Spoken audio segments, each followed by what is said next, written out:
The Church of Almighty God. Have you ever heard of this group? I hadn't until this morning. And now it features in our cover story. It's quite a fascinating story. The Church of Almighty God first came up in China. It claims to have thousands of followers. It believes that Jesus Christ has returned to earth in the form of a Chinese woman. You heard that right. This is basically a Christian cult, a Chinese Christian cult, banned in China, now trying to make inroads in India. The Nagaland Baptist Church in India is raising an alarm. It claims that this Chinese cult is already active in the Northeast. And it is steadily gaining followers through social media, platforms like WhatsApp and YouTube. The Nagaland Baptist Church Council, the NBCC, has shot off a warning. This is the central organization of nearly 1,500 Baptist churches in Nagaland.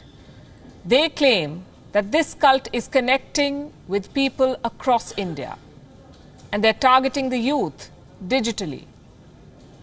On the 19th of this month, the NBCC issued a statement warning against a certain group that is operating in the region, the country, and also around the world.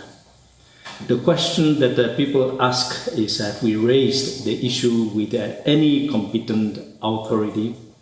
No, we have not, because this is not a political, social issue. It is a threat to our faith and our belief system. It is against the teaching of the Bible.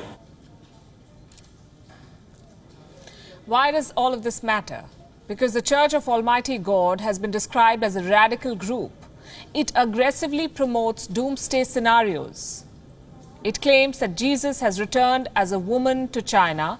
And according to one report, people with limited education and family problems, especially women, are potential recruits for this cult.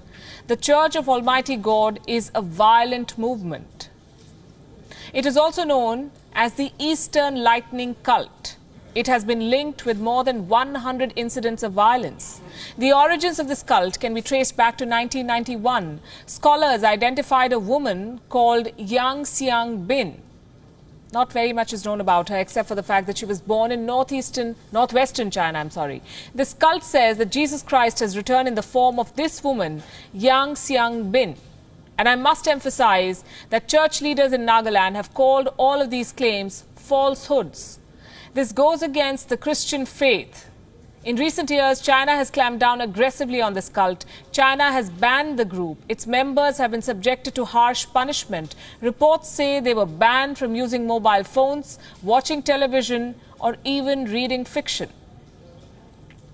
True to China's style, the clampdown has been relentless, especially after 2014. In that year, 5 members of this group tried to recruit a woman at a McDonald's outlet in the Shandong province. When she refused, this group beat her to death.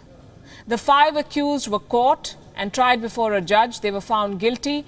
2 members were sentenced to death. The 3 others were sent to jail. And such treatment is not unique to this group. China clamps down on religious groups because it is officially atheist. The Chinese state wants citizens to know and follow only one religion, the Communist Party of China. So it has made an example out of the Church of Almighty God. And it continues to crush all forms of Christianity, or for that matter, Islam, the religion of the Muslims. Reports say the Church of Almighty God now operates underground in China. It thrives behind computer screens. The whereabouts of members are not known. Followers have emerged in the United States and even in European nations. While China has tried to erase all traces of this cult on the mainland, is it using this movement to foment trouble elsewhere? Who is funding and promoting this radical cult in India? Church leaders in the Northeast are worried.